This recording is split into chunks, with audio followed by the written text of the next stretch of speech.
Hi friends, వడల పులుసుని అయితే prepare చేస్తున్నానండి. ఒక కూర గిన్నెలో నూనెని వేసి వేడెక్కాక తాలింపు గింజలు, కరివేపాకు, ఉల్లిపాయ ముక్కలు, పచ్చి ముక్కలు వేసి వేయించుకోవాలండి.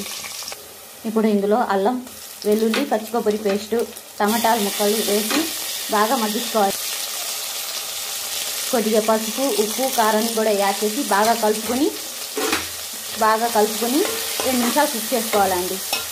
ఇప్పుడు ఇందులో ఫ్రై చేసిన బెండకాయ ముక్కలు, చింతపండు గుజ్జుని యాడ్ చేసి 1 గ్లాస్ వాటర్ని కూడా యాడ్ చేసి 5 నిమిషాలు మరిగించుకోవాలండి. ఈ పులుసుని ఇలా మరుగుతున్న పులుసులోకి సన్నగా కట్ చేసిన కొత్తిమీర తరుగుని యాడ్ చేసి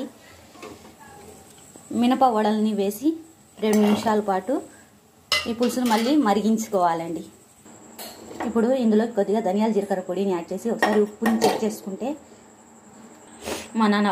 మన వడల పులుసు రెడీ అయిపోయింది friends. Thank you for watching this video.